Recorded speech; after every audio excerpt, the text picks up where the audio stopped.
Doctor Yunus যখন হামলা মামলার শিকার হচ্ছিলেন তখন অনেকেই কথা বলেনি। এটি নিয়ে আমি একটু জনাব আনিস আলমগীর একটু আপনার কাছ থেকে জানতে চাইবো যে আগে কথা বলতেন না, অনেকেই নানান কারণেই কথা বলতেন না, সেটিও আমরা বিভিন্ন সময় জেনেছি। ট্যাগ দেওয়া, তাদেরকে নানানভাবে সামাজিকভাবে হেনস্থা করা। এখন তো প্রেক্ষাপট পরিবর্তন হয়েছে। এখন কি সেই উদারপন্থী বা মধ্যপন্থী যারা বুদ্ধিজীবী রয়েছেন তারা কি আসলে সব কথা বলেন?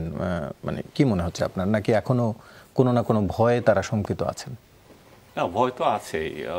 আগে ইউনূস সাহেবকে যখন শেখ হাসিনার সমালোচনা করতেন তখন আমাদের সবার মধ্যে একটা বিষয় কাজ করতো যে উনি ব্যক্তি পর্যায়ে খুব বেশি চলে যাচ্ছেন এবং ইউনূস সাহেবকে নির্যাতনের মাত্রা এত করা ওনার উচিত না। ইউনূস সাহেবের অনেক কিছু যে স্বচ্ছ তা না, অস্বচ্ছ ওনার অনেক কিছুই আছে। আমি ব্যক্তিগতভাবে জানি ওনার অস্বচ্ছতা আছে অনেক কিছুতে, কিন্তু সেটা নিয়ম মাফিক হবে তা সেটার জন্য তো এই হতে পারে না ওনার মতো একজন বৃদ্ধ লোক আদালতে যাবে, আদালতে লিফট থাকবে না, উনি উপর দিয়ে উঠবেন, এই জাতীয় কিছু এমন সব আমি বলবো যে নিম্ন রুচির কাজ তার সাথে করা হয়েছিল, যেগুলোর জন্য উনি সাধারণ মানুষের অনেকের এই সমবেদনা নাকি বলবেন এই শব্দটা, সেটা পেয়েছিলেন।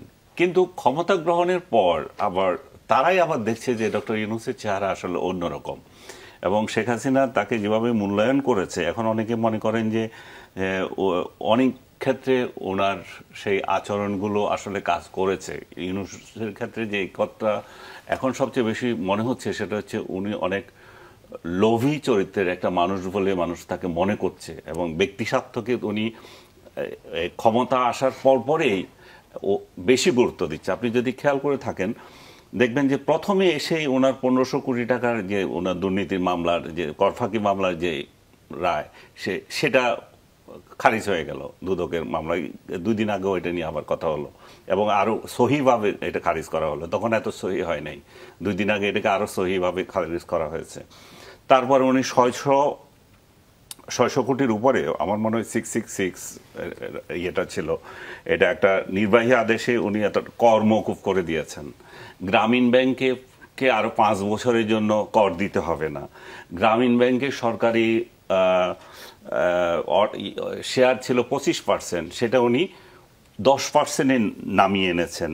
গ্রামীণ বিশ্ববিদ্যালয় প্রতিষ্ঠার জন্য উনি জায়গা দিচ্ছেন, এমনকি একটা ম্যান পাওয়ার লাইসেন্স পর্যন্ত নিচ্ছেন। তো পাবলিক মনে করছে যে এই ব্যক্তি তার স্বার্থগুলো সবার আগে দেখছে। সো এই জায়গায় মানুষের অবশ্যই একটা মানুষের মধ্যে একটা ওনার সম্পর্কে একটা নেতিবাচক ধারণা তৈরি হচ্ছে যে উনি কি রাষ্ট্র স্বার্থ থেকে তার ব্যক্তি স্বার্থকে বেশি গুরুত্ব দিচ্ছেন। যখনই ক্ষমতা আসলেন তারপর পরে ওনার কাজগুলো উনি ঠিকমতো করে নিচ্ছেন। এখন ওনার সম্পর্কে যখন বলা হয় যে ওনার আসার পর কি ধরনের ইতিবাচক পরিবর্তন হয়েছে, সবাই বলছে যে আমাদের ব্যাংকিং খাতে একটা বড় ধরনের উন্নতি হয়েছে, যেখানে ব্যাংক লুট ছিল শেখ হাসিনার আমলে খুব নর্মাল ব্যাপার। লুটেরারা লুট করে করে বাইরে যাচ্ছে, ব্যাংক খালি করে দিচ্ছে, ব্যাংকে তারল্য সংকট দেখা দিয়েছে। সেই জায়গায় এখন এসে দেখা যাচ্ছে একটা স্থিতিশীলতা এসেছে, সেটা ওই মাত্রায় আর অস্থিরতা নেই। মানুষ মানে হাহাকার করে টাকা তুলতে যাচ্ছে না, এগুলো একটা পজিটিভ দিক। আবার যদি আপনি চিন্তা করেন যে আমাদের রিজার্ভও বাড়তেছে, এখন কোন প্রেক্ষিতে তাহলে বাড়ে এগুলা? কারণ আপনার এখানে তো কোনো লেনদেনই হচ্ছে না, বাইরে থেকে আপনি কোনো কিছু ওইভাবে আর কিভাবে বাড়ছে? তাহলে বাড়ছে আমাদের রেমিটেন্স দিচ্ছে, আপনাদের ইনভেস্টমেন্ট ওইভাবে হচ্ছে না। কিছু বৈদেশিক ঋণ পরিশোধ করা হয়েছে, এদের বড় ধরনের একটা সাফল্যের মধ্যে তারা বলছে যে আপনার বিদ্যুৎ খাতে 3 বিলিয়ন তারা পরিশোধ করেছে এবং সেটাকে কমিয়ে এখন 600 মিলিয়নের মধ্যে এনেছেন এবং তার জন্য বিদ্যুতের একটা স্থিতিশীলতা এসেছে বিদ্যুৎ খাতে এবং বিদ্যুৎ খাতটাকে এরা সবচেয়ে বড় ধরনের সাফল্য হিসাবে দেখছে। কিন্তু আপনি যদি অন্যান্য ক্ষেত্রগুলোতে দেখেন, আপনার বিনিয়োগ কোথায়? আপনি বিনিয়োগের বিরাট এক সম্মেলন করলেন, সেই বিনিয়োগটা কোথায়? আপনার দেশের লোকজন বিনিয়োগ করছে না, তাদের একটা ভয় ঢুকে গেছে যে এই সরকার কতদিন থাকবে। আমি একটু শেষ করে দিচ্ছি আপনাকে, এই সরকার কতদিন থাকবে তারা সেটা এখনো জানে না। সেই অনিশ্চয়তা থেকে মানুষ বিনিয়োগ করছে না। আপনার আইএমএফ এর গল্প শুনিয়েছেন, আইএমএফ অনেক কিছু করে দেবে। আইএমএফ দেখা গেল যে তার কিস্তি বন্ধ করে দিয়েছে, এখন বলছে যে আমরা পরে দেখব। বিশ্বব্যাংক কি করেছে? বিশ্বব্যাংক 23 তারিখে, আজকে 25 তারিখ চলতেছে না, 23 তারিখে রিপোর্ট দিয়েছে আমাদের প্রবৃদ্ধি কমে যাবে, 3.3-তে আসবে, যেটা ছিল আগে 6। তো 6 থেকে যখন 3.3-এ চলে আসে, তাহলে বুঝতে হবে যে আমরা কোন পর্যায়ে আছি। আমি এই বিষয়ে সাউথ এশিয়ার আর 2টা দেশের উদাহরণ দিই আপনাকে, তাহলে আমরা কার সাথে প্রতিযোগিতা করছি।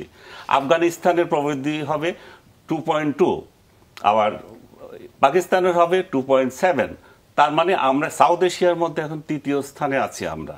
সো আমাদের যেই জায়গায় ডক্টর ইউনূসের বৈশ্বিক যে পরিচিতি ছিল, যেটা দিয়ে আমাদের অর্থনীতি আগানোর কথা ছিল, IMF, বিশ্বব্যাংক, এগুলো আমাদের কাছে হাতের বিষয় ছিল, যে উনার এরকম ইন্টারন্যাশনাল উনার এত গ্রহণযোগ্যতা আছে, সে জায়গায় আমরা দিন দিন নেমে যাচ্ছি।